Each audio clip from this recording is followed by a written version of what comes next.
Welcome back to another episode of DM Talks. I'm your host, Sarah DM, and this is your favourite wellbeing podcast. DM Talks is a podcast that aims to promote wellbeing and assist healing, whether that be physically, mentally or spiritually. Ultimately, we just want to be seen in our entirety. And this podcast hopes to show listeners how multifaceted they are. We're all the centre of our own universe, so why don't we do more to better our own existence? Welcome back, y'all. Welcome back. I'm hoping that you guys are having a blessed Sunday, a lovely, relaxing Sunday. I am... Yes, all of the rest. I'm joined by two amazing guests today. One is a returning guest. And you guys are both returning guests. Let me speak on it. Sorry. So I've got two returning guests from your favourite episodes. So our recent episode, we have BTS, aka Behind the Scenes, which involved Josh Projects, who's also a co-producer on our podcast. Woo! Welcome to the stage, Josh. How are you? Hi, thank you. I feel welcomed onto the stage. Amazing. Thank you. That was a great introduction. Brilliant. I'm happy that you enjoyed it. You know, we had to give you some flavour. Pizzazz. And my second guest, she is a life force. She is returning from one of your favourite episodes, The Caucasity of You. Oh no, it's called The Caucasity of It All. But I welcome the stage a light force, a dancer, a warrior, fighter in spirit, a blessed G, a loved one, bad bitch, so many things to describe.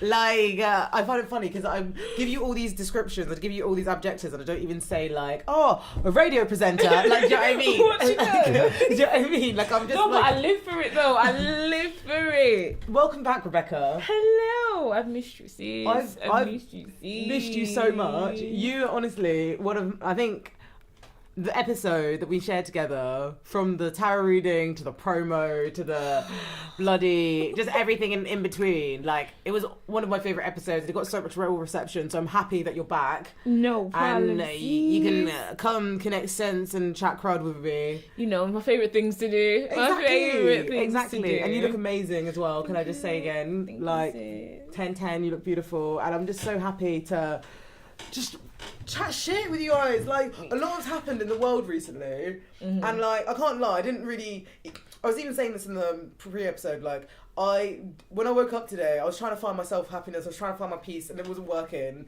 because I was just getting so, like, flustered with information. But then I remembered that I've got a podcast that I can talk about my feelings on, so like, I'm happy that I'm with you guys, and we can speak our truth, and just like, speak on some things that we have witnessed over the past couple months, and just, unpack what needs to be unpacked. Yep. Because we ain't playing, y'all. Nope. Yeah, we had to spend, there's so much to unpack. We had to spend £20 on, 20 extra kilos of luggage. So much luggage.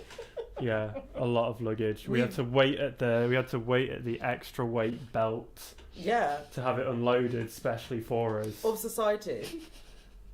You take that back. The heavyweight luggage belt of society. Oh mate, it's a good thing I've not unloaded mine, because Lord God.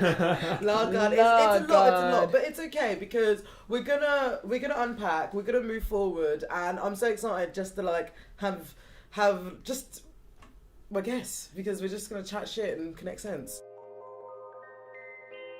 I'll take you to the first segment, which is the divine, right? Ooh. And the divine is where we nominate a good thing. We bring some light to this world, and we want to talk about something that affirmed us and uplifted us. So, who would like to go first? Like, what's your guys' nominations for the divine? I don't have a divine nomination. So do you not have a divine nomination? Well, I can think of one. Okay. If I think of one. You can think of one. I've got Rebecca? Two. Yeah, amazing. We'll go to Rebecca first whilst you're thinking. Mine is my mum, because obviously I'm a mummy's girl. I love you, mummy. Because obviously she is a force within itself. She's solid. And then my other one, being as it is her birthday and she is just the whole force herself, is you. Oh my God, stop. I'm blushing. I love how I looked up and you were looking at me like... I was like, is this you looking at me? I was like, oh my God, stop. I honestly, like, I can take, I don't know what it is. I can obviously take I can take compliments in it. But sometimes when my friends gas me, I'm like, you guys, no, like, I love you. I love you, sis. Like, you are literally amazing. You are amazing. You remind me to speak my truth, regardless of how I see it, and not try and like invalidate how I feel.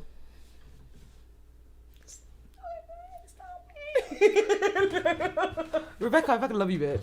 I love you, bitch. Honestly, I'm so happy that I met you because you remind me to like stand in my power. As you should. And like fully stand in it. Like, don't care if it's raining, if it's smoking, if there's flames, if like there's a volcano underneath there. Like, just stand in it. Stand in yourself. And I honestly really, really appreciate you. So thank you. Too, sis. Thank you. It's all love. It's all love. Have you thought of a nomination? I've thought of a nomination. What is it? I want to nominate protests. Speak on it. Speak on it. Speak on it. As you should. And why are you nominating protests, Josh? Well, I think firstly, that it's a really important way. I think people's ability to, stand up and be heard, even if that isn't necessarily through, like, it's not through like any sort of necessary processes. It's just people turn out and say how they feel. Yeah. And sometimes they cause disruption. Sometimes it helps to show, if you've got a huge crowd, how many people are in support of an idea. It helps motivate you, like seeing that everybody around you is that like have that shared interest, a shared passion in it. Yeah, and this is maybe slightly less divine topic, but I think, considering the news recently, that our ability to do that is being put under threat. I think that it's really important that we say this is actually a really amazing thing, even if we don't like every single protest, even if we may not agree with every single protester. I think everyone should agree with their right to be there, their right to turn out, and their right to be heard. And I think that it's a really important part of our society, and I think it's something that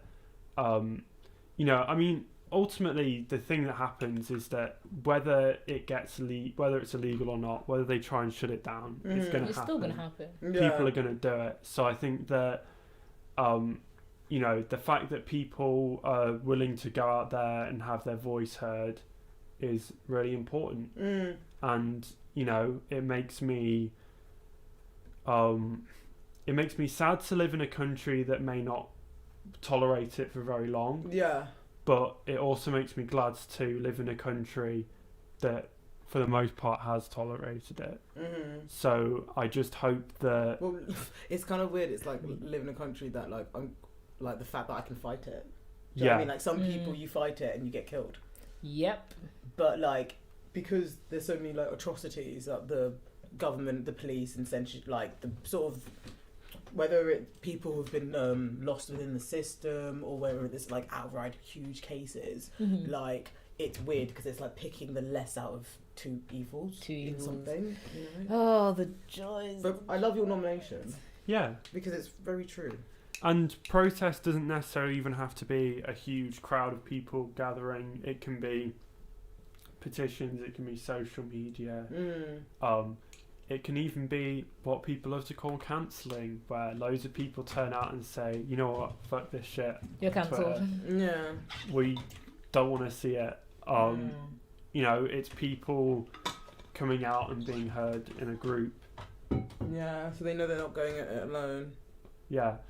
And I think it's good. And, protests ultimately, they inform policy. They inform politicians. Like, they let politicians know how people feel, how many people feel with it, and how strongly people feel about it, that they're willing to turn out and shout about it.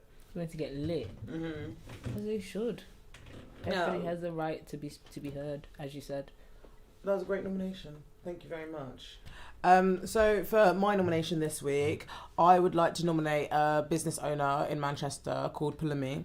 She has a business called Shop Asha Ebony, and I honestly I treated myself to some things from her her business, and honestly I just fell in love.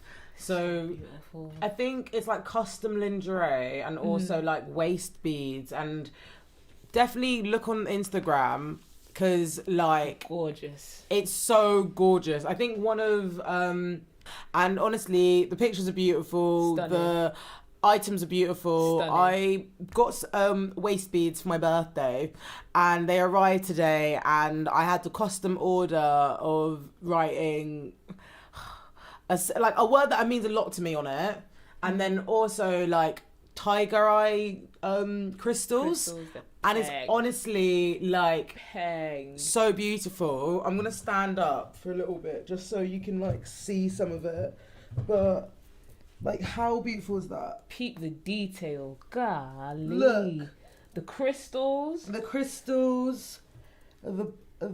orange, the hearts, it's so beautiful. And I intentionally wanted to get these crystals and these colours because I want to be nicer to my room. I want to be softer to myself, and I feel this courage that these waistbands have given me now, the power. I feel so I just feel warm, and it's really, really nice. And yeah, so thank you so much. That is my divine nomination. Shout out to me. Yeah, support black businesses. Oh, gee. Period. I love how you were period. The Instagram is at ASEEBONY. Go check it out. Go check it out. Is it shop first and in between it, right? Yeah, so it's at. Oh yeah, so it's at SHOPASAEBONY. There you go.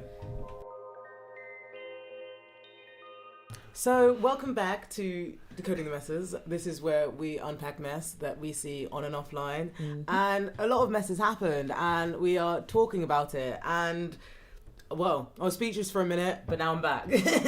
We got this. I didn't know where to start because I literally had a mind map that was just continuous because I wanted to sort of understand different lessons that I learned at different ages. And I remember when I was super young, so I'm talking first school young, so how maybe 5 to 10 5 to 10 ages in those I two. think that's yeah.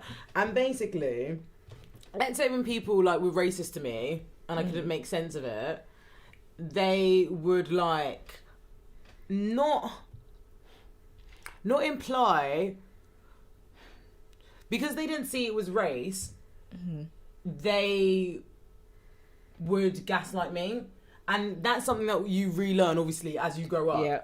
But it made me think about how, okay, so you got a dark skinned person here, you got so many white people out here.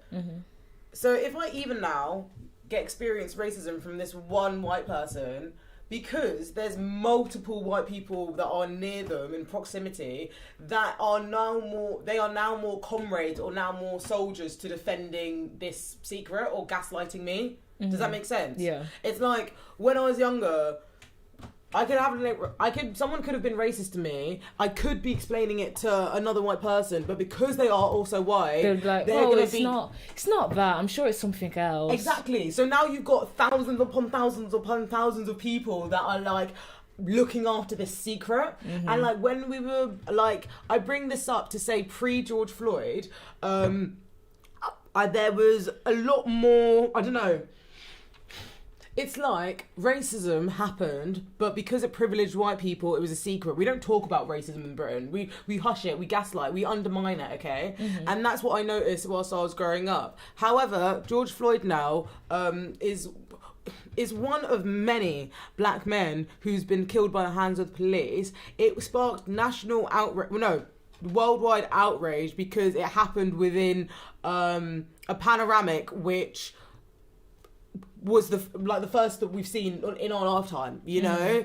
And you see people post their black squares, you see people speak out about institutions, you see some people getting their goals reached, and you see an opportunity to spark change or spark a new way of thinking and providing like long-standing support for a collective, right?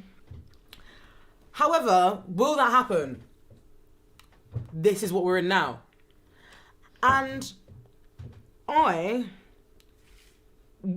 we, the collective, should not let George Floyd's death, ever be in vain. However, he is one of many. You know, how many atrocities have we seen that's happened to black people since then? It's heartbreaking, and it's I don't even know how to explain like how I feel towards it, because it's like you're just out. It's outright killing, outright theft. It's all the things. However, I bring this up to say, like, pre George Floyd, people should have tried to gaslight me.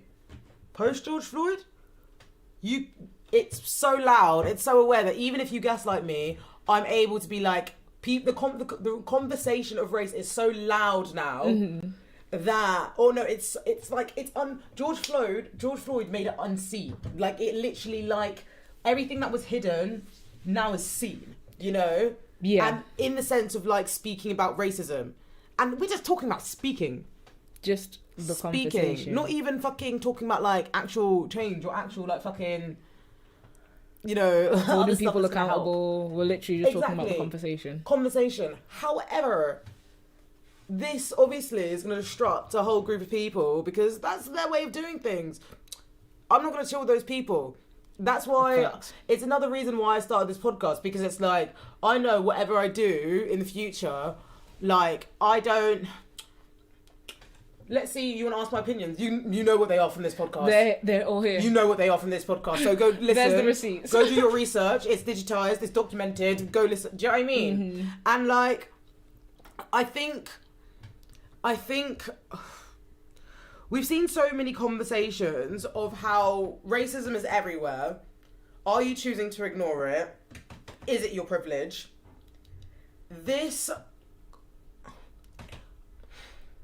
I keep on stopping and starting because I'm literally like... I get why though. There's so much energy and emotion and there's like... so much. You don't even know where to start, really. Exactly. Because how are you telling me that like...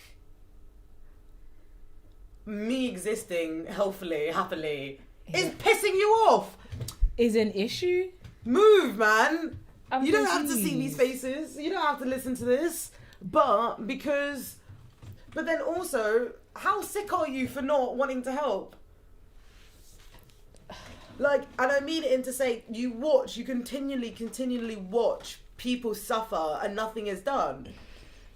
That makes me feel uncomfortable. It makes me feel unsafe. Like, yeah. So when I feel like when it's gonna, not even, we hope it's an if. Yeah. But you kind of, instead of having the if, you kind of have your brain kind of trains you to have the, when this happens to me, yeah, is it going to be the exact same? How is it going to play out this way? Like, for example, what things about me are going to be brought up to make me look like a bad person when I'm the one that's dead? That's all the things I think. And bro, no, thank you, because you really helped me like unearth something just now, because it's like, I remember growing up, I'd be like, shit, son, this is what it's like to be dark-skinned in this environment. Like, fuck.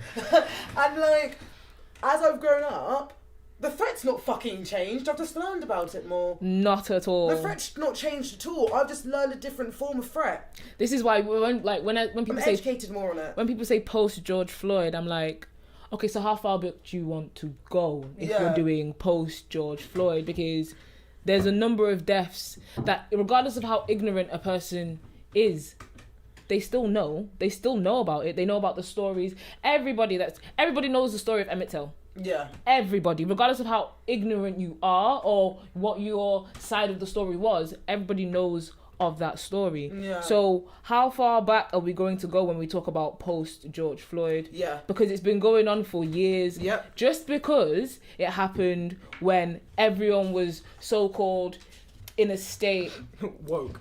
well, not even woke, like everyone was in a more I mean, like reflective. reflective Yeah. I'm just reflective yeah. kind of way of thinking, and I just feel like what it's like you're constantly battling yourself, because was everybody actually being reflective, or was everybody just trying to, Or was it performative? yeah, was it like a performance of we are going to come together as a collective because now we are seeing that this isn't right? Yeah. So you were choosing to not see how right it was before George. Exactly. So when a child got killed for playing, it wasn't as important. When someone was killed for being in their own house, it wasn't important. When someone went to the shop, it was. So when I think post George Floyd, I'm thinking, how far back are we actually going to go? Exactly. Like, it doesn't like make sense. Like, you can't make it sense because like it's performative. It's performative, and it's not like it's not been there. Exactly. It's knowledge. It's not like People just choose. this is not George Floyd. This is not the first death that we've seen televised. So People find it as entertainment. Some people find it as entertainment. Though. They are Some up. people find seeing like recycling videos of black bodies being mutilated, abused, harassed, attacked. They find it as entertainment because they can't identify it because they know it's never going to be their experience. They know it's never going to be them. They know it's never going to be them. I remember watching an episode. No, I remember listening to Kelechi's podcast, and she was telling me now.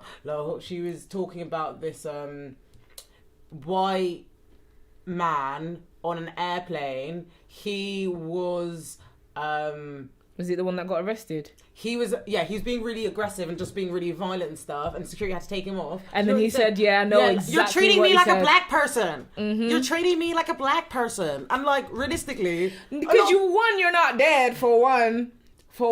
No one's brought guns out at you, for one. But also, he said something that a lot of white people think. They like know that that's not going to be their experience. To be fair, actually, let me take that back, because... even over the past weeks now, rest in power, Sarah Everard, her murder, there was a provision. Did you see that video? The vigil, yeah. And those police doing rock with Crazy. all of those people. So like, it wouldn't be. You have to take that into consideration, you know. But also, police are violent with bodies. They were just police have been violent with bodies. Everyone's just shocked for a that longer now time. it's happened. Exactly. Yeah. That's quite. That I feel like I'm not taking away from anything. Obviously, of course, what never. the police have been doing is been disgusting. But to be the way I see it, what happened to Sarah is ridiculous and it's disgusting. It's downright outrageous. But how many people have gone missing that look nothing like Sarah, that nobody cares about, so to say, and they've had no repercussions, no one's fighting for them the way everyone's fighting for Sarah. I'm not saying that everybody should be able to do what they want, but what happened to Sarah is ridiculous and it's tragic. But It's if you've seen, bro, I can't believe they had to. Well, this is like details and stuff, but like, I only found out recent that she got identified by her dental remains. that's ridiculous. That's fucked. Like, what the fuck? Like, that's horrifying. Like, for someone to fuck you up that bad, like, you have to. That's how you're identified. And then a police officer as well. Exactly. That's fucking terrifying. Police officer, the people that are meant to protect us. I know. Sorry, probably should have done a trigger warning in this conversation, but like, I think I mention it. I mention it to say, like, even seeing all these instances of like violence towards marginalized communities, because Sarah Everard, she was a woman, innit? Like, violence against women, gendered violence is so real. But I don't know where I'm landing with this, but basically I'm trying to say that, like, I hope that her death will never be in vain. Just like George Floyd. I hope none of those deaths will be in vain. I hope they can be opportunities to fucking restructure society. And I want patience and I want healing to all her family. I want patience to anyone who ever knew her and to her. Like, it's fucked. It's fucked. It's like, we've got a world which is so violent. It hates women. And if you're a black woman, it hates black women. Like, the world is so violent to marginalised communities. So I want to encourage having having security in myself, but also I want to put effort into making other spaces outside of this, because I cannot. If I'm scared, who do I go to? Like, if I'm scared, who do we go to? It's terrifying. I go.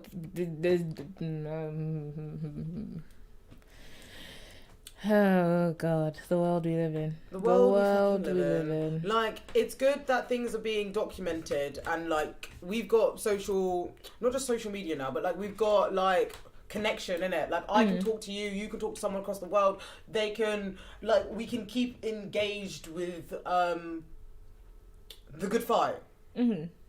But at what fucking cost? I think it's worth saying as well. I think it's sometimes, if you're not in one of those specific communities, it can be hard to sympathise and understand what people are going through. Because I think that a lot of people, especially in the UK, for example, like when you hear like, and I'll admit to thinking this myself, when you hear about police brutality in the US, you go, oh, that's not something that would happen in the UK, right?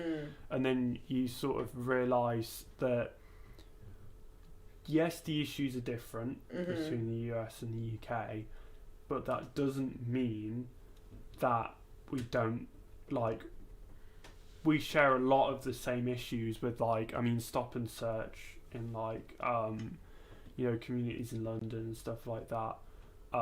You know, we still have a really outdated policy on things like drugs. You know, and at the other side of it as well, you know, a lot of these communities are underinvested in. They struggle with poverty, and, you know, it makes it really hard for people to get by. Yeah, and get help and get support. Yeah, and it's like if you have a mental health issue, it's like, how are you supposed to, for example, like, you know, a lot of people with mental health issues, just sometimes they don't see the consequences if they decide to go and steal stuff from a shop or something, like, and, you know, if you don't get the help and support for that, if you live in a community that's been underinvested in, doesn't have enough, you know, mental health carers, enough nurses, if you don't see any opportunity for yourself, then that makes it hard as well. So it's like, there's a lot of factors. There's like a sort of brutal policing, which in itself can sort of be self-fulfilling, in that when people are treated so poorly by authority, they tend to grow up to despise it. And yeah, I think generally, if I'm making the point, first there are issues, and like racism, I guess, isn't an on or off switch. It's like, it's everywhere. It's on, off, down, baby. It's a spectrum, in that we don't have specific laws or specific policies that necessarily explicitly say anything, but we have laws and policies that knowingly or unknowingly are causing or accentuating gaps that exist in society. And I'll give a great example for this, is that a lot of people know about the redlining that happened in the United States, where like poor communities, especially communities of colour, were basically barred from being able to get home loans in the way that white people were. And it's like, that policy carries through till today. Just because that policy ended in like what, the 60s or the 70s, the wealth that white communities were built up has not been, you know, given to the black communities. Like the generations of you know, sort of being able to build wealth, being able to build, you know, get their family educated so they can access better jobs, better opportunities, they can, you know, access things. Like, yeah, it's like if you had a king and you have peasants and you have a law that says the peasants can't, you know, buy this, can't do that. You end those laws, but the king is still rich, the peasants are still poor. That is going to have a massive impact on how those people are able to access different opportunities and different capabilities. And like, even if you tear down those walls, there are still barriers in the way that exist from, because that wall isn't there anymore doesn't mean that barrier still doesn't exist. Yeah. I guess. No, because what you've literally said is facts. Because even with things like the police system, the police were put in place to basically catch runaway slaves. That was the job of police officers. So why do we think those things aren't still in place now? Why do you think that information hasn't been passed through times? It goes into everything, because the redlining also affected schools. Certain schools were underfunded, certain schools were overfunded, and the schools that were overfunded, they would have access to better education. So they are like more likely to end up being senators, lawmakers in these countries. Yeah. And they are more likely to still be those people now. So the people making these laws, passing these laws.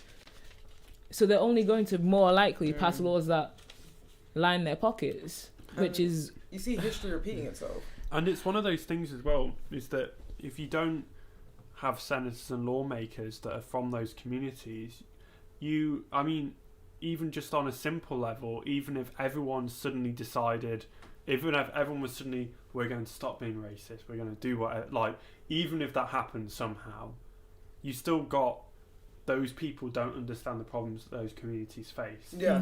They don't understand the issues at play. There's still going to be things in place as well. Yeah. There's still things that are going to be in place that are still going to promote it in one way or another. All the systems need to come down. But then also, like, I like the idea of, like, learning indirectly. Like, I don't want people to be, like, bait with their learning. Like, no, that sounds weird because I am a teacher.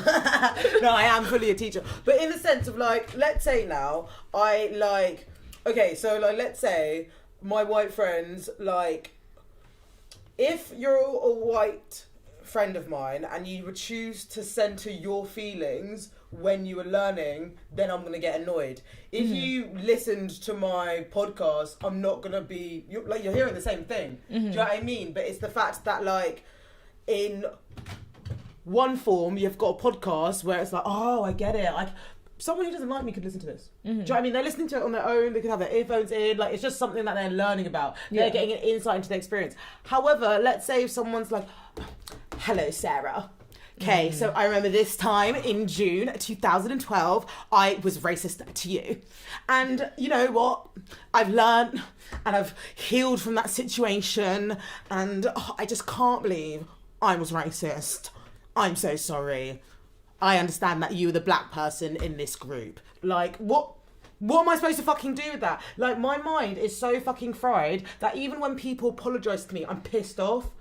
And that's not okay. Like, an apology is genuinely something that you use to reconcile or concile. An apology is meant to be. Honestly, like, if you catch me on the wrong day and a white person... When I tell you, people were messaging me after George Floyd, like, random people from different parts of my life, reminding me of how they caused trauma to me. Like, I don't do that on my own fucking time. Like, don't do that on my own. I'm so glad no one messaged me, because realistically, boy, smoke you would have got. It's like... And then the person, whether it's me or another, like a person of colour or a black person, then they're in the conflict of like, hey, should this be a learning opportunity or should I tell you about yourself? You know? And it's like this, like, yeah, exactly. I can't be bothered. I could just be minding my own business. Like, I was living my life when you were choosing to be ignorant. There's all the information is there. Exactly. It is there. It's been there for years. It has been there. So how come a person that can think they're better than me can't educate themselves to find out this information? Why are you coming to me expecting me to be like, well, it's fine now that you've apologized. Let me just show you how to be better for the rest of your life. No, it's not my job to do that. It's my job to live my life and feel like I can comfortably live my life. And I can't do that, but I still have to carry on every day. So why do you think it's fine for you to come to me and be like, well, educate me. Yeah. Tell me how I can be better. Honestly, suck out. I genuinely think like this idea of if you speak out about race and then the white person's feelings are centered in the conversation, then it puts all the... You know how we were talking about baggage, innit? It's like, okay, you know what? I've got a visual for you. Okay, so it's like with... you got racial conversations, right? And like these are feelings, innit? It's like a scale of who's going to be understood or some shit. And it's like we've got all this baggage, and like when we speak up about our trauma, it's like, oh, are we actually doing it to release one thing that has been put on me, or is it going to bring more weight? So now let me say I speak up, and then someone who I've interacted with in this situation, in this experience, now invalidates me or be like, oh, I didn't mean to be racist, like, what do you mean, it's out of character, like some fucking shit like that. Now the weight is in their center because they're going to only... No, I've apologized, I didn't mean it like that. You know I didn't mean it like that. They're only going to assess the situation of the involvement that they had. They don't realise that I'm the black person to... I'm black when you don't see me. I'm black when you don't see me. And this situation was one of them that I had to stand in all the shit that I've had to do with my blackness. This one that I had to stand. And now you want to say your feelings are hurt. Because like, I think I wrote this down. Let me see if I get my notes. Go cry. Because it's like... This whole thing, this whole baggage idea encourages emotional labour, and if someone says it's not that bad, it leads to invalidation, but it also can like look for your involvement, and that's like a trauma response in itself, because it's like, oh, what did you do? But how did you bring this in? But like, I hate it. It's like when Sharon went, oh, you educate me. It's like, Bruv, when Cheryl said that is literally how many white women think. Educate me then. And they don't understand how condescending it sounds. Oh, go on, because you're meant to know better than me. Yeah. Because you're black. Because you lived my experiences. Honestly, it's like in that moment, Cheryl. Did I say Cheryl? Not Cheryl. Sharon. Yeah. Sharon, literally. By saying educate me, don't cry, I should be the one that's crying. Exactly. That's literally invalidating someone else's feelings and basically saying how your feelings mean more than theirs in an experience that they have faced. How rude. And if someone was to react how I'm reacting now, oh, why are you so angry? Why are you so aggressive? Why are you so aggressive? Because it's like, if you're black, people, you're in the wrong, and then they'll find something in you to show you that you're in the wrong. You're in the wrong if you say something. You're in the wrong if you don't say anything. Yeah. You're in the wrong if you look up in a certain type of way. You're in the wrong if you look a certain type of way. Oh. Yeah.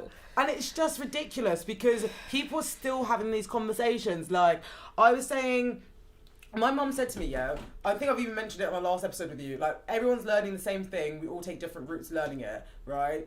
For some people, George Floyd was the only time that they learned about race.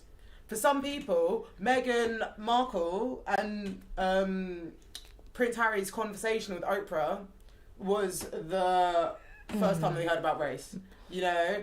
And, like, if you see it like that, there is so much information that... it's like missed. It's like some people are starting at page 30, some people are starting at 382, some people are 20 years deep because they're black. Do you know what I mean? Like, it's just, it's a weird form, and like, I'm happy about... I'm sorry that what Meghan and Harry have gone through, but I'm happy that interview happened. Because especially me growing up in Windsor, knowing how patriotic white people can be, knowing how, what's the word? Well, I mean, I lived next to Windsor, innit? Literal, like, the royalty was there. I would, like, learn about it in school. We would be invited to Windsor Castle, like... See, bitch, I've seen the Queen. Yeah, I think. Oh, that. I mean. Yeah, no, this is to speak on the interview, George. I think definitely, as well, what you were saying about colorism earlier on is very true. Because, like, I mean, I don't want to speak sort of out of turn on this, but I think Meghan Markle is like, you know, she's very. Don't worry, I'll speak for you. She's light. She is light as white. She's and bright. It's like, and she's that's no light. offense to her. Like, you know, she's an worry, amazing Josh. person. Like, stunning. but it's like you think about that, and then you think Bro. she's sort of served up as palatable, and then you think about what would happen if someone was darker. When? What the hell would their reaction have been? What the hell would the tabloids have said? Bruv, you don't God. understand. Like, honestly, it's when she said the skin colour was a concern, right? Me, with my South Sudanese dark skin self, was brought up in fucking Windsor. You're telling me this baby is a concern? What the fuck are you gonna think of me then? What's the actual fuck? Because the thing is, people were like, oh, let me not talk, but like... People were so surprised. So surprised. Oh my God. Why would that conversation happen? Are you being for real? It's like... Are you being for real? Let's not. Cause I don't even want to... I feel like I don't want to start throwing shade because... You can't throw shade that's public shade that everybody knows this information. So I feel like there's no point. I don't even want to give any more power to them realistically because they've already got so much. Did you like the interview though? So much. Yes and no. Okay. Yes and no for Were you different silenced? reasons. Or were you silenced? Oh my God. Iconic Oprah. I hope I meet you one day. I hope I meet you too, but that's for other reasons. We'll still get to you. We've not forgot about you, but that's besides the point. Ooh.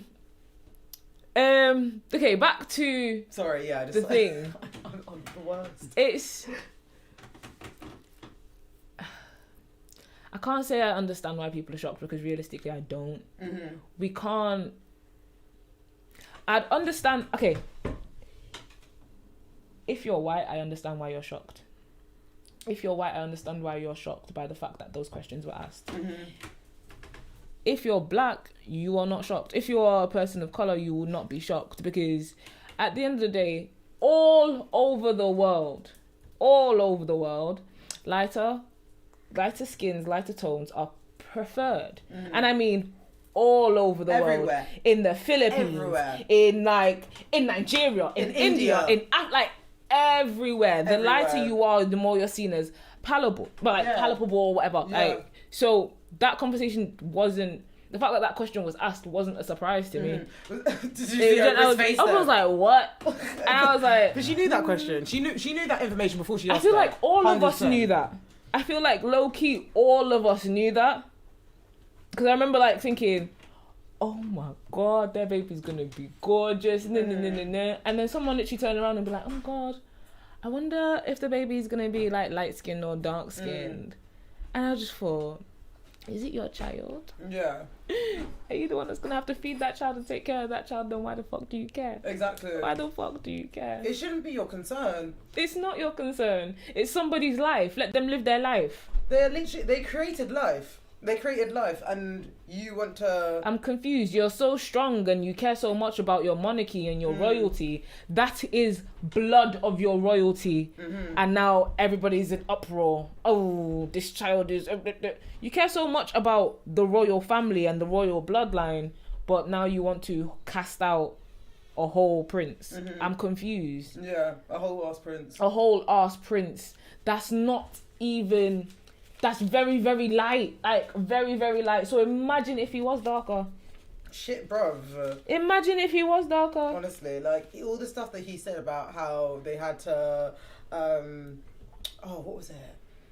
What did he say now? It was like... They can't get security for him. Yeah, couldn't get security for him. They're living off the money that Diana left them. Because she knew that was gonna happen. Do you know what I did laugh at? Like, respectfully, you know what I did laugh at? when they said they went to Tyler Perry's house. And I was like, what, you're telling me Medea pulled through? Medea is she's gonna have like a rifle, gonna see her doing some movie. Medea versus the royals. You ain't a queen around here, bitch. That, I swear to you, that's probably going to be the tagline. Oh my God, it You're will gonna be. see Medea in like Oh the my God, whole shebang. Zoot in hand as well. Do you know what I mean? Oh my days. Oh my God. No, But it's really like, didn't see it. I find it funny because I just the whole thing, I have so many thoughts on it. I have so many thoughts. I don't even know where to start. I really don't know where to start. I'm going to start with one. Meghan and Harry are a macrocosm of what it's like to be in an interracial relationship. An insight and a macrocosm. I say this because, as you see, you got Wet Harry and you've got Black Meghan, and basically their communion has been televised and broadcasted all around the fucking world.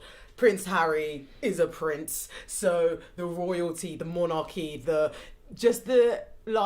everything that he stands for, the structure from the traditional outdated systems that we once adhered to. Mm-hmm. He's a part of that, and he married a black person, so he had to lose all of that. He's been cast out. And so many people, and this isn't just white people and black people, obviously, but so many people who are in interracial relationships can face these problems or face these fears. But let me not even just say obviously interracial relationships, we're talking about Meghan and Harry, but this could even go down to ethnicity. Mm-hmm.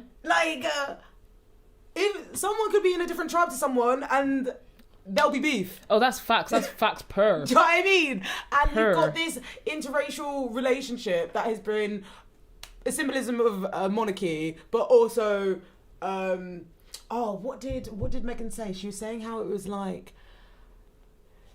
if anything, this relationship could have been an opportunity to help heal future generations, because it's like a even though she is palatable, whatever, it's the fact that she was a black person in those spaces could have helped their perception or portrayal. Do you know what I mean?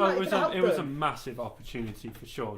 They had a massive opportunity for some really amazing PR, and I don't think that we should ignore either the role that the wider sort of media and the wider sort of public had on this, because it was by far not just limited to the royals, the issues at play. It's a reflection on the whole country, I think. Yeah. Legit.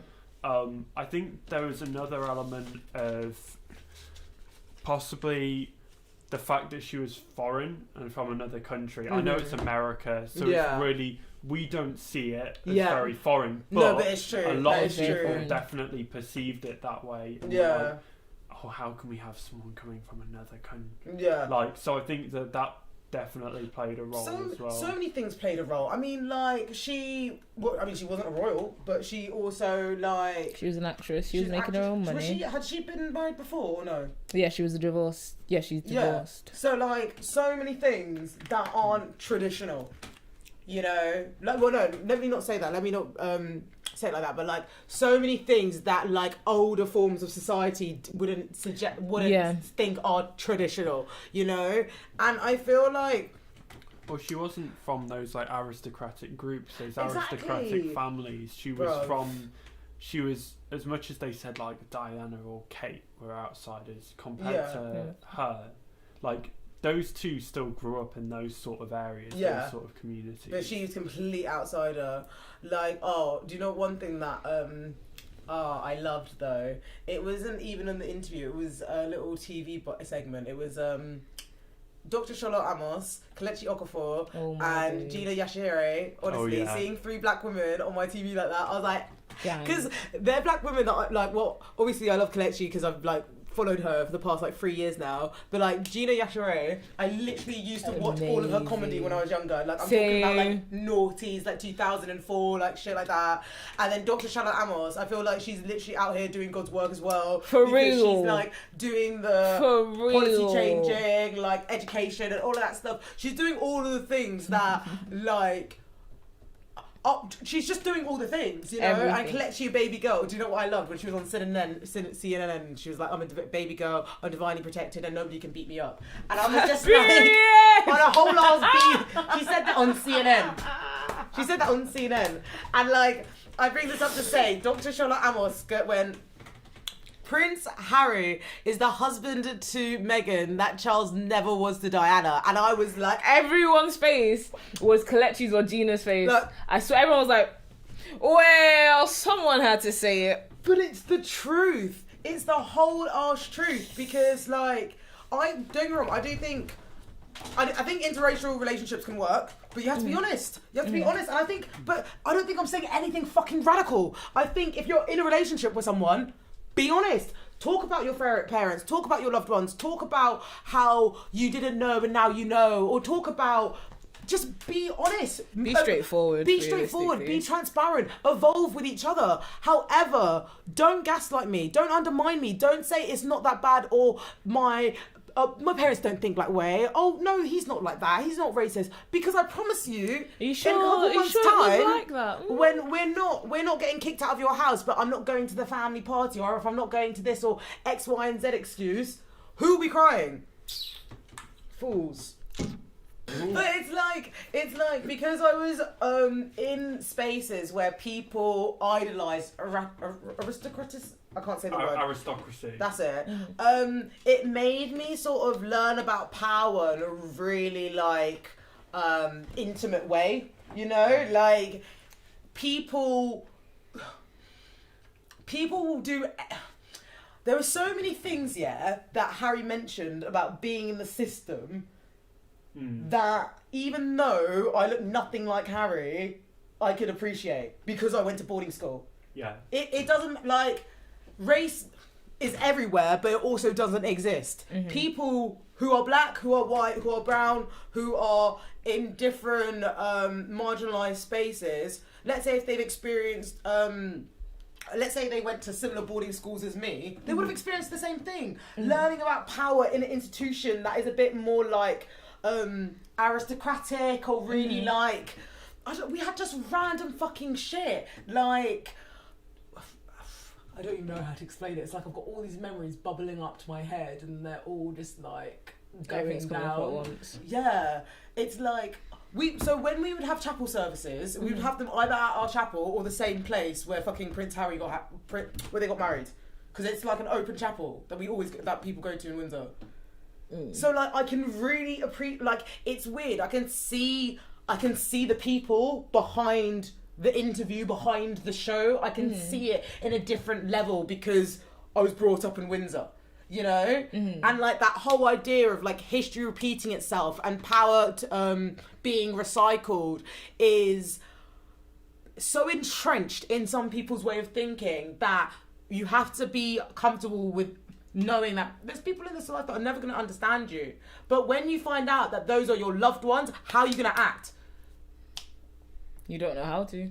And I think that's why we're in like now, like people, if we're the first of our kind, yeah, right, if we're like the daughters, children, of like first immigrant parents and stuff, we're literally making the fucking blueprint as we go along. Yep. I don't have a fucking mentor to talk to about this shit. I have no mentor. Who the fuck do I talk to about this shit, you know? And like, because I don't even want to waste time on like worrying of like, oh, can I talk to you? Are you a good, can I talk to you? Like vetting anyone and anyhow on who I need to vet. I just want to speak and speak. Whoever wants to listen can listen. If they don't, they can don't. But now I want to put effort and focus into putting into spaces where it's actually going to provide long-standing change, because I don't want to complain it's like the system's killing us. I want to make new systems, innit?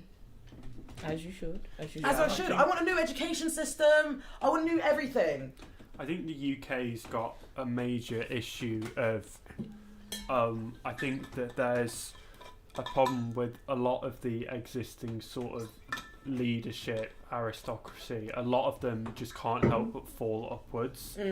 Like, Boris Johnson is Prime Minister because he fell upwards into the position. That's facts. Like, straight facts. Like, it's one of those things, is that, like, I think that as long as we continue to choose our leaders from the same group of people who had the same opportunities, the same vision. Like, I've always made this joke about, like, Westminster, that they don't even know that there's a country outside the boundaries of the M25. It's and true. And they true. don't even know that there's parts within the M25 that they have no idea about. Like, it's like they only experience this tiny little microcosm of the country, and it's like they don't, like, how are they supposed to know what the problems are in Manchester? How are they supposed to know what the problems are in East London? How are they supposed to know what the problems are in Bristol, in Wales? Yeah, but I feel like in a way that's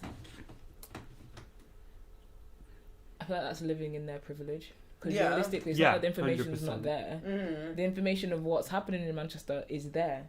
In society, in the world that we live in now, the information is there. Yeah, if the information's infinite. Exactly. You not knowing is because you're choosing to not know. They choose to ignore it 100%. They choose to ignore the fact that, you know, in a lot of places the schooling's broken. Because, well, frankly, most of them never went to a state school. Like, most of them have no idea what the issues are in a state school. Like, if I could go and tell them that even in my fairly well-off middle-class town, some departments couldn't afford paper, they would be like... What do you mean? What do you mean paper? Take some of ours. Yeah, it's like paper. What do you need paper for? Back in my school, we all used Macintoshes. Right. Well, I was trying to think iPads, but iPads probably didn't exist when I grew up, but like...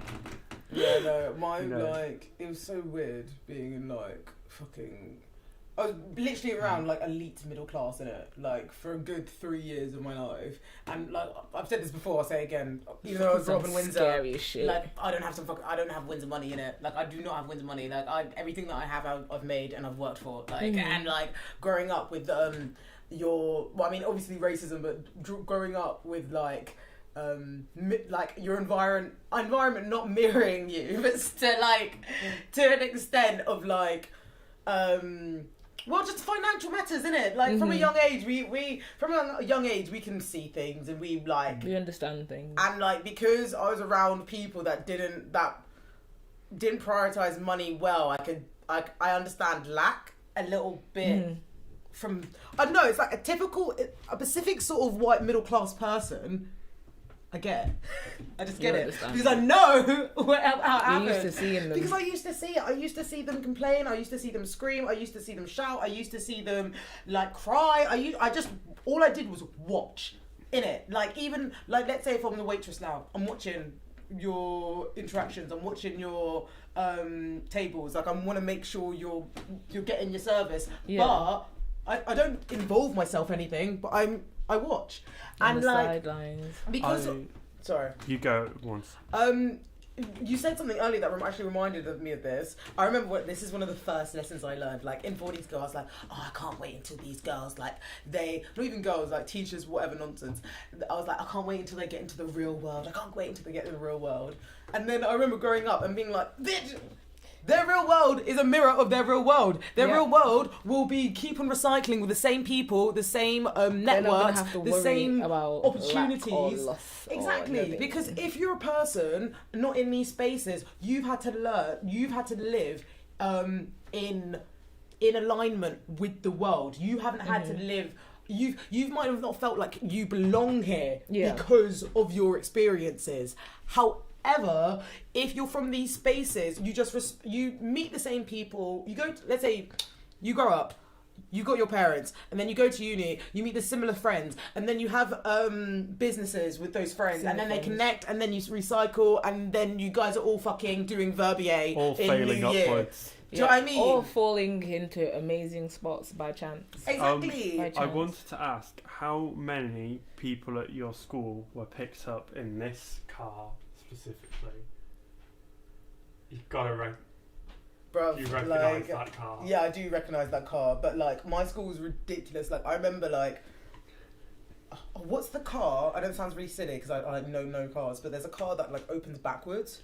Rolls Royces. Yeah, someone pulled up in one of those ones. But to be fair, it was like a birthday. But still, do you know what I mean? Look Who how gets mad a is that? roller for Me their to say, birthday? to be fair, it was a birthday. Who knows a Rolls Royce before the age of 40 or like 50 or something like? Do you know what I mean? Grown. Yeah, Who knows that? It's mad because you can literally see the privilege. 'Cause Yeah, and you it's see them. You see the clogs working of race as well, and like that's why. Obviously, there will be faults with Harry because Harry still hasn't taken accountability of some of the racist remarks or like some of the. There's things that he did in his past that he hasn't spoke out about. Yeah. However, it's obviously clear to say that he's not the reflection of who he was then. Yeah. You know? But I was listening to the different podcasts and they were talking about how like this is even if you think this doesn't affect you, it will affect you. Mm-hmm. Because it's symbolic, it like tripled down.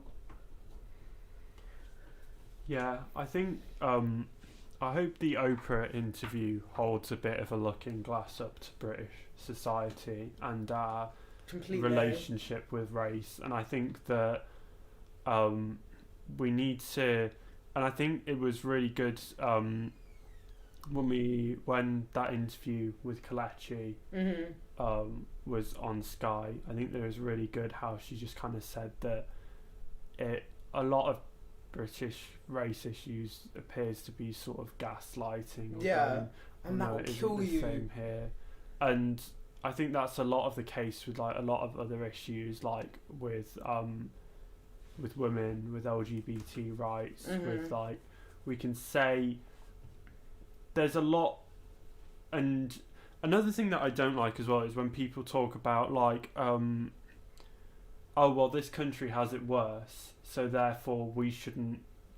It's like kind of almost using the excuse to not improve things here. Yeah, It's like it's not as bad. True. Like this is another thing that I was gonna say. Like if people are continually pointing the finger out there, they're not pointing it in here. Inwards, yeah. And that's the thing. It's like with racism, you've got people being like, oh, that person's racist, that person's racist, that person's racist. Dare I point at your loved one? No. Dare not. No. Dare I point at your neighbour? No. Some people don't even want to look within because then, for example, they have to see for themselves. example, when there's a conversation, they'll bypass. If someone's like, oh, well, this person has also faced something similar, they'll be like, yeah, well, this person's also been through something similar. Like, everyone's going through it. I'm not talking about that person's experience. I'm talking about this person's experience. Like, there's some things that I don't talk on because I don't know. Actually, let me use this example. So, growing up in Windsor, everybody was comfortable being white. Cultural appropriation didn't really... Like, I didn't know what cultural appropriation was until I got to uni, really. Like, I did, sort of, but not... I saw the odd, like, white person with braids and stuff, but I just didn't... I was like, you're going to damage your hair, because I know... That's literally how I thought. However, it shows you that, like, I'm not going to speak... I didn't speak on experience. Like, I haven't done an episode on cultural appropriation explicitly, because that's something that I don't know enough on. I don't know enough on, because that wasn't my experience as I was growing up. Everyone was comfortable being white. Everyone was comfortable. Like, as you grow up, obviously you understand that theft is more subconscious and it can be more indirect, but I'm learning with others. And that's okay. It doesn't have to be, oh, do you know what I mean? It doesn't have to be like, I've learned this, like, look So at me. everybody else has to learn it because I've now learned it Exactly. as well. Maybe people are just learning. Sorry, I don't know who I interrupted, but I definitely interrupted someone. Yeah. I hope that Britain can go somewhere a bit. Like, I hope that we can start to have these conversations among ourselves. I think that it's quite clear that Britain has had a problem for a while. I mean, this is how we treat people with differences this small. How do we treat people with differences, big differences? How people kind of hate on Polish people or hate on and then it's like they're not even different to us. There's literally zero difference, and then it's like, pardon me, and it's like you don't even have to. There's almost zero cultural barrier, and then it's like you see how horrible we are to those people, and then how much worse it must be for people who have even more differences, even more, or a multitude of differences, because it's like you could the person could be Polish, but then they could be gay and Polish. Do you know what I mean? Or they could be gay, Polish, and disabled. Yeah. Do you know what I mean? And you see how it's another intersection of being exposed to violence, really. Yeah. And it's heartbreaking, but I think the fact that I don't know, I keep on going, I think, nah, we straight up just need to make spaces for our own. We just straight up, not just spaces on our own, but we need to make long-standing support to communities. Some of them can work in coalition, whatever. But I mean, we literally have to, over here is not working. We need to take some things over here and start fresh, start anew. If you want to join, come join. We'll work together. This side, but I'm not playing in your game anymore because.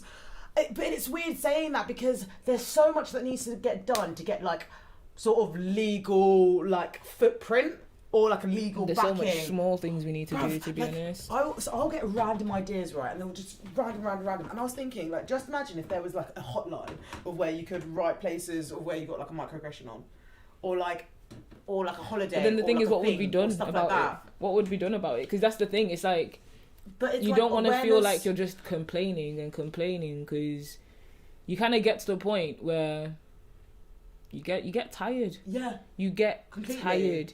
You get even when you want to speak on something and you get interrupted, you kind of just shut down from there. True. Because it's what is the point? When I was trying to speak, I wasn't even being given the chance to speak. I wasn't even. So why now?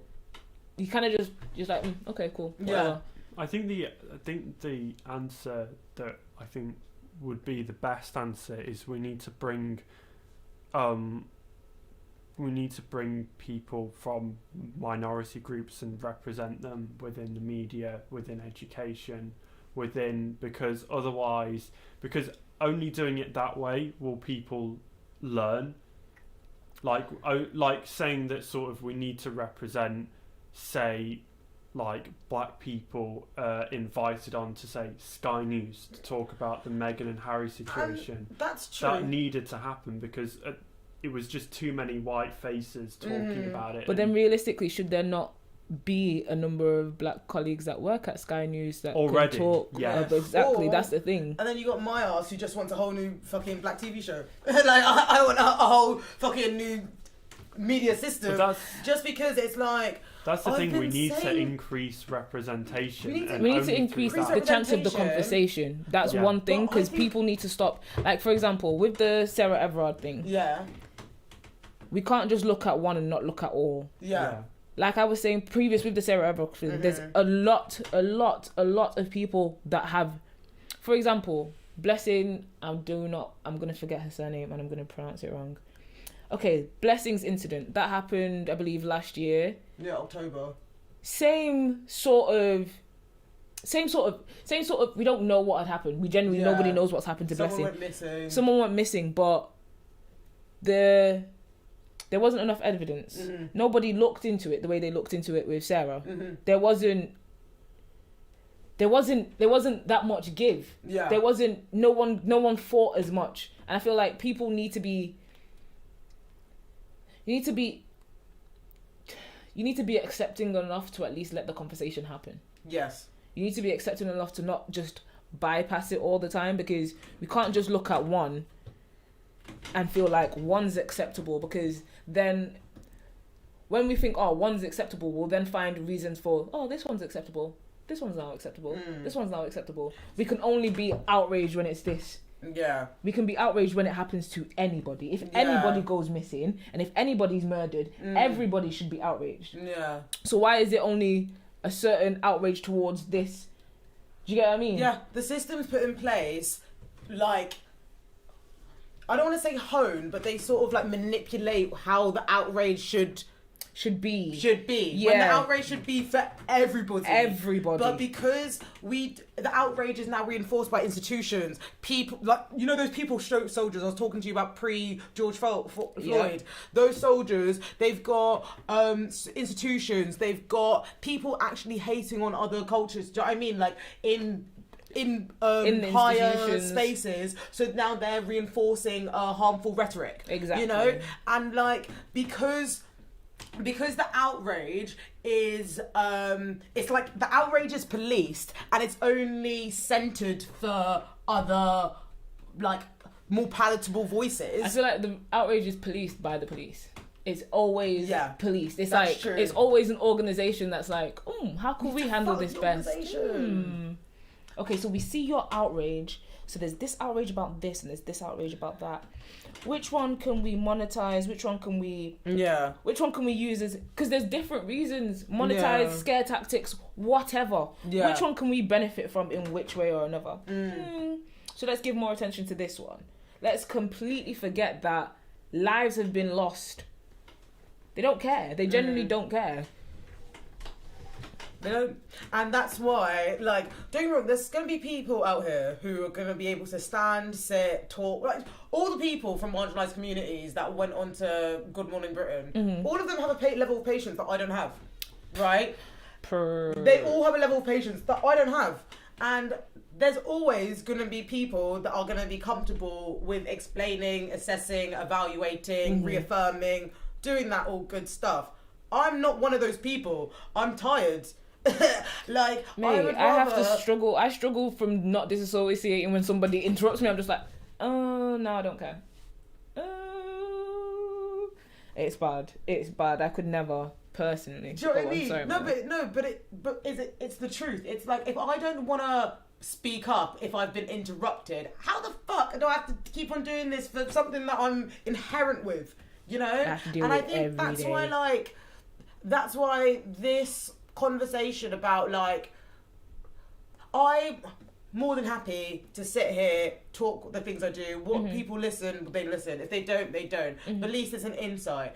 But I just don't have the energy or the sort of patience to, like, be holding people's hands whilst they're learning. That's true. You know, I think, like, that's another thing that well, take us back now. How much have you probably learned from recording? How much have you learned by witnessing or, like, sitting with me? You've seen me as a person, but you've seen me for my character. Like, that was something that just happened naturally because it was choice. And it was like we had a shared interest, so that bonus. However, some people fall at the first hurdle because their feelings are hurt. Yep. I'm not here to hold your feelings. I will never be here to hold your feelings. I can't control However, how you because feel. we're socialised to think in that way, we're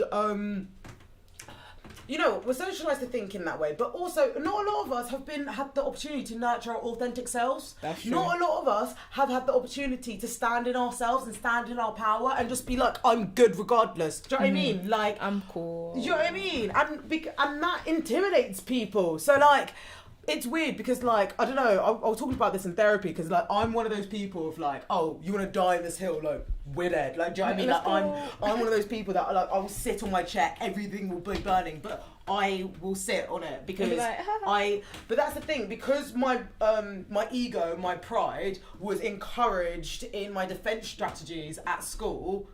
That's why I can be active. That's why I can talk the way I talk and hopefully leave it here. Do you know what I mean? Not everybody has that, like, comfort.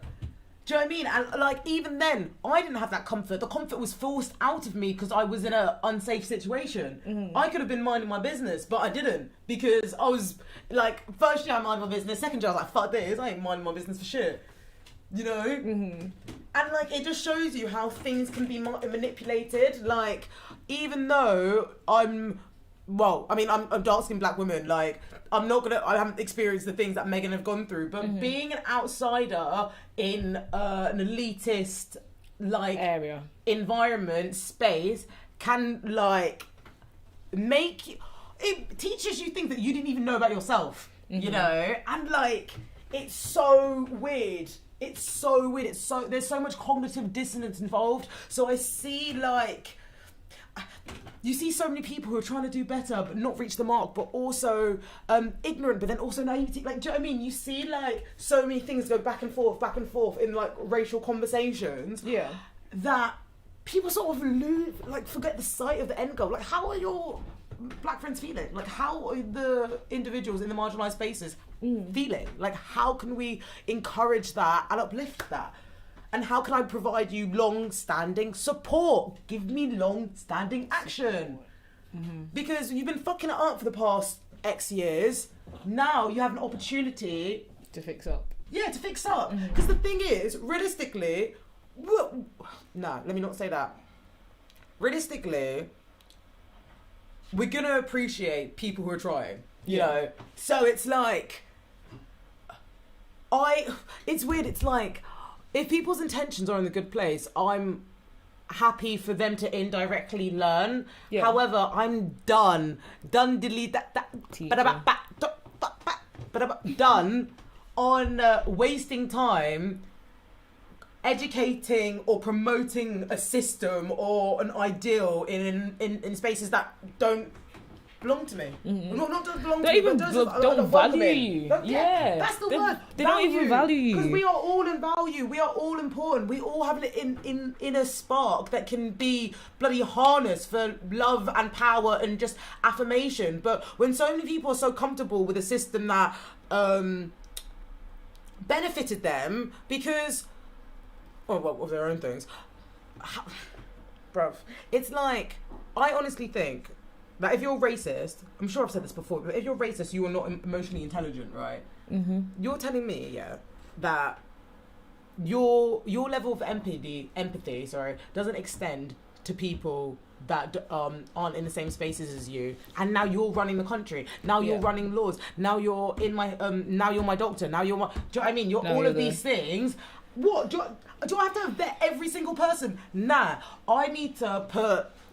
Strengthen myself to know that anything outside of me cannot shake me. I also need to put effort into making some form of action to contribute to the people next to me, aside of me, so they don't have to experience it. You know, like, it's sad how the cycle has promoted me. The cycle has promoted me resilience. However, it shouldn't have had to. Yeah, we shouldn't have had to. We shouldn't have to. It's okay. Face the things that we face that make us strong, so to say. That make us resilient, so to say. Oh, bruv, do you know what killed me? Is when Megan was like, "You cannot leave me here. Like, I do not know what I'll do to myself." Like, that's completely understandable. No, it's completely understandable, but it's fully fucking heartbreaking. Like. That was her. That's what this experience. Like, I'm not shocked by it because suicidal ideation is not like. Well, bro, that's a whole fucking other topic. Trigger warning. Trigger warning. That's a whole bloody topic. But it just shows you how a system can literally take your spirit away and still have the balls to gaslight you. And then. Come on, and come then up, the audacity of people to be like, oh, she's an actress, regardless of someone being an actress. I didn't hear that one. I obviously. No, I've seen so many people. I didn't realise her being like, oh, she's an actress, she's an actress. Like, I know what people's. I was just shocked because at the end of the day, regardless of someone being, when someone talks about their mental health, they should be listened to, regardless of what they do for a living. I'm confused. I mean, can't everyone act to some extent? Exactly. It's like the rest of the royals aren't used to acting in public.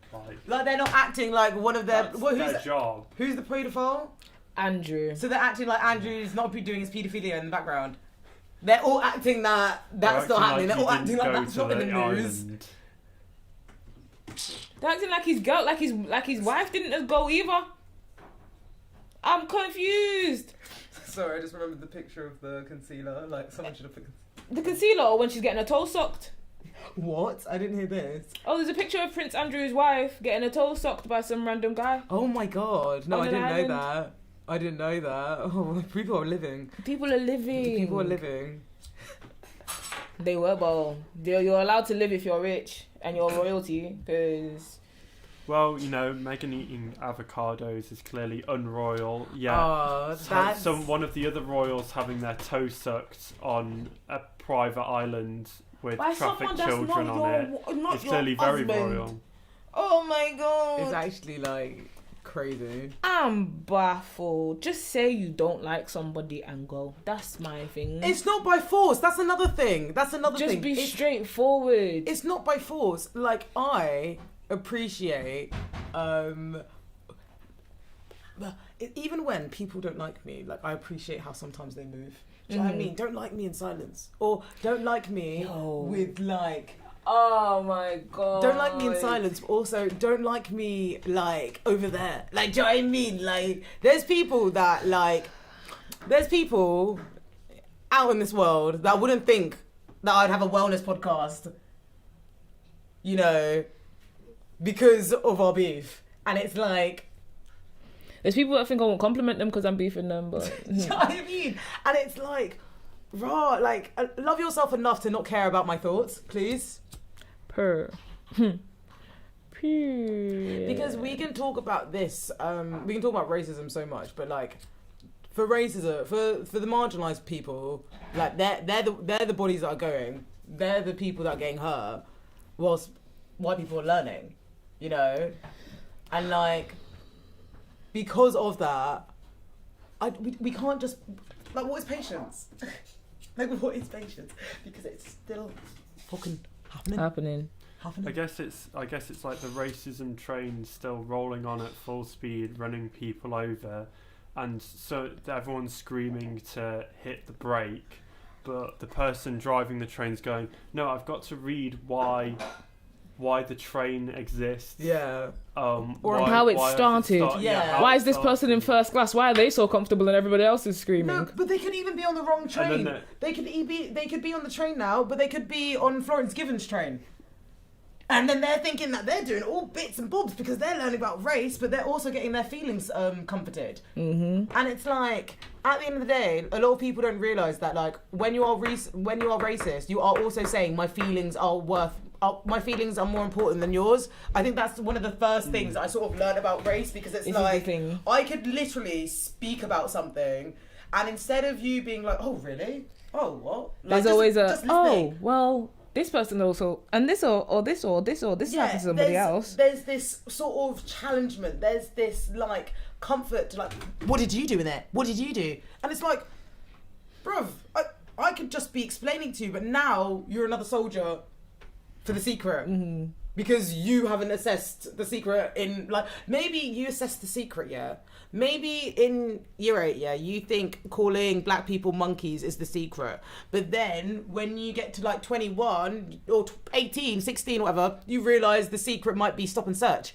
But now you come to 23 and you see that, no, people just dying. People just dying left, right and centre. That's The Secret, and it makes you feel uncomfortable. So you're like, oh, it doesn't exist. If it's not that one, it's the mental health. There's so many oh my God. secrets. Sorry, I just remembered something. So Kelechi talked about our podcast this week. Yeah. Someone called a sports, like, host called black people the N-word when they were taking the knee. Do you guess what he blamed it on? I'll give you 3 guesses. The name. A health condition. I'll let you. I'll let you. Health condition. He blamed it on a health condition. He said it was Tourette's, wasn't it? No. What did he say it was? He said it was diabetes. He said it was diabetes. He said the level of Get the fuck out of here. He said. So what? You're only not racist when your blood levels are all right. I'm confused. And I was like, wow, why people are creative? They're creative with this secret.